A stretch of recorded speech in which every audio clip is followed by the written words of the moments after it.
Hello and welcome students, Gyanjyoti coaching সেন্টারের পক্ষ থেকে তোমাদের সকলকে আরও একবার স্বাগত। তোমাদের একটা নতুন সেমিস্টার কিন্তু শুরু হতে চলেছে, তো সেই মতোই কিন্তু আজকে আমি সিলেবাস নিয়ে চলে এসেছি, বা বলতে পারো আজকে আমার ক্লাস বা আলোচনার বিষয় হলো সিলেবাস। আশা করি এতক্ষণে বুঝেই গেছো তোমাদের মেজর পেপার 13 যেটা রয়েছে তার উপরে যে সিলেবাস তোমাদের প্রোভাইড করা রয়েছে সেটা নিয়েই কিন্তু ডিটেলস আমরা কিন্তু আলোচনা করব, ঠিক আছে? তো চলো এবার ক্লাস বা আলোচনার বিষয় শুরু করার আগে এই যে জায়গাটা রয়েছে এটা কিন্তু তোমাদের জেনে নেওয়াটা খুব প্রয়োজন। তার জন্য প্রত্যেক দিন কিন্তু আমি ক্লাসটা শুরু করার সাথে সাথে এই জায়গাটা আলোচনা করে দিই, আর এই মুহূর্তে এটা জানাটা আরও বেশি প্রয়োজন, কারণ তোমরা যারা নতুন স্টুডেন্টসরা রয়েছো চাইছো আমাদের সাথে যোগাযোগ করতে, কিভাবে যোগাযোগ করব, কোথায় কন্ট্যাক্ট নাম্বার, কোর্স ফি কী আছে কিছুই জানা নেই। তো যার জন্য এই জায়গাটা এবার তোমাদেরকে দেখতে হবে। তোমরা যারা চাইছো আমাদের সাথে যোগাযোগ করতে, কাইন্ডলি বোর্ডের কর্নারে দেওয়া দুটি নাম্বারের মধ্যে যে কোনো একটি নাম্বারে কল করে নিতে পারো। সোম থেকে শনিবারের মধ্যে অফিস আওয়ারে কল করবে, রবিবার একটুখানি স্কিপ করে যাবে। ক্লিয়ার? আচ্ছা, এইবারে আমরা চলে আসি কোর্স ফি, ঠিক আছে? দেখো, ফর এন্টায়ার সেমিস্টার কাদের জন্য, মেজর স্টুডেন্টসদের জন্য কত টাকা ধার্য করা হয়েছে? মাত্র 1199 টাকা, মাত্র 1199 টাকা। আর মাইনর স্টুডেন্টসদের জন্য কত টাকা ধার্য করা হয়েছে? 699 টাকা, মাত্র 699 টাকা। ক্লিয়ার? সমস্ত ডাউট ক্লিয়ার আশা করি। আর কোনো রকম কোনো কিছু ডাউট থাকার তো কথা নয়, তবুও যদি কোনো রকম ডাউট থেকে থাকে দুটো নাম্বার রয়েছে, লিখে নাও, যে কোনো একটি নাম্বারে কল করে নাও, সমস্ত ডাউট ক্লিয়ার হয়ে যাবে। এইবারে চলে আসি আমরা আলোচনার বিষয়ে। তাহলে আজকে আমরা আলোচনা করছি তোমাদের সিলেবাস নিয়ে, ঠিক আছে? দেখো, তাহলে 4খানা ইউনিট রয়েছে।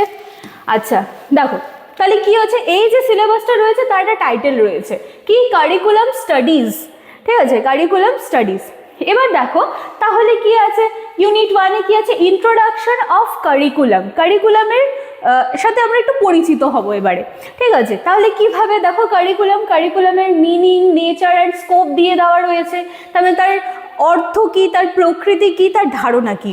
তারপর কি আছে, relation between curriculum and syllabus. এইটা খুব ইম্পর্টেন্ট, এক্সামের জন্য ইম্পর্টেন্ট।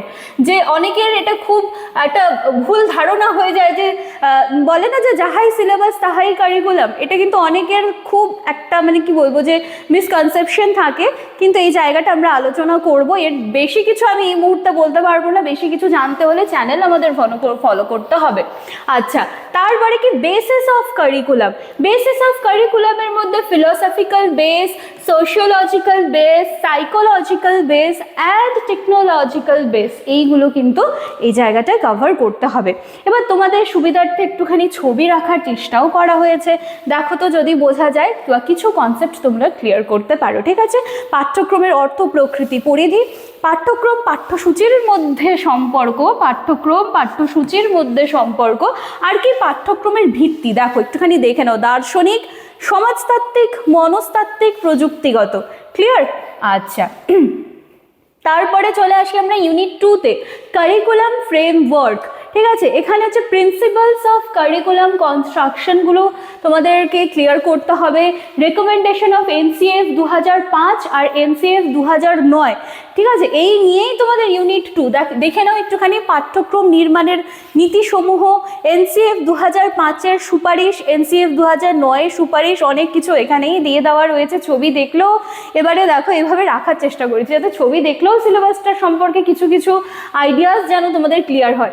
অনেকে এমন স্টুডেন্টরাও আছে যে ম্যাম সিলেবাসই বুঝতে পারলাম না, তাহলে পড়বো কি, যার জন্যই এই ভাবনা চিন্তাগুলো নিয়ে আসা। দেন কি হচ্ছে, কারিকুলাম এভ্যালুয়েশন। দেখো এখান থেকে কি করতে হবে, পাঠ্যক্রম মূল্যায়ন। চলো ছবি দেখে নিচ্ছি, ঠিক আছে? ক নম্বরে কি আছে, পাঠ্যক্রম মূল্যায়নের অর্থ, গুরুত্ব, প্রকারভেদ, ঠিক আছে? অর্থ, গুরুত্ব, প্রকারভেদ। তারপর কি, পাঠ্যক্রমের গঠনমূলক মূল্যায়ন, দেখে নাও এখানটায় রয়েছে। তারপর কি, পাঠ্যক্রমের সমষ্টিগত মূল্যায়ন, যেখানে চূড়ান্ত ফলাফল, এই যে জায়গাগুলো সমস্তটা কিন্তু তোমাদের কভার করতে হবে। তাহলে ইউনিট 3 তোমাদের এর সাথে সাথে কভার হয়ে যাচ্ছে। তারপরে চলে আসি আমরা একদম লাস্ট ইউনিট, ইউনিট 4। এখানে কি আছে, কারিকুলাম থিওরিজগুলো রয়েছে, ঠিক আছে? কিছু মডেলগুলো রয়েছে, আশা করি তোমরা দেখতেই পাচ্ছ, মডেলের নামগুলো দিয়ে দেওয়া রয়েছে। এই মডেলগুলো কিন্তু এখান থেকে ক্লিয়ার করতে হবে। এর আগেও সেমিস্টারগুলোতে আমরা বিভিন্ন ধরনের মডেলসগুলো কিন্তু ক্লিয়ার করেছি। তো এই ছিল আজকে আমাদের ক্লাস বা আলোচনার বিষয়, সিলেবাস নিয়ে ডিটেলস আলোচনার ক্লাস। আশা করছি সিলেবাস নিয়ে কিন্তু কোনো রকম কনফিউশন থাকার কথা নয়। ভিডিও ভালো লাগলে ভ্যালুয়েবল কমেন্টসগুলো কমেন্ট সেকশনে রেখে যেতে ভুলবে না। চ্যানেল আজকেই সাবস্ক্রাইব করে রাখো, পাশে থাকা বেল আইকন প্রেস করে অল করে রাখো, যাতে সমস্ত রকমের আপডেট কিন্তু তোমরা সবার আগে পেয়ে যাও। দেখা হচ্ছে আবার নেক্সট দিনের ক্লাসে। Thank you.